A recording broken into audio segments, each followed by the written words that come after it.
2007 Honda Civic. We have Monroe Spectrum shocks. They made a clunking noise when installed. The issue is nothing to do with the car.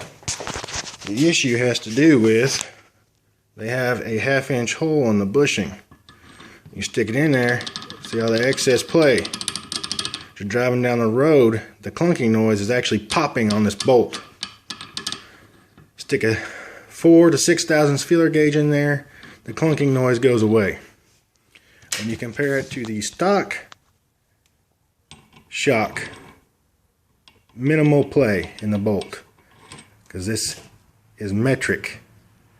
This is standard. Monroe needs to fix their issue.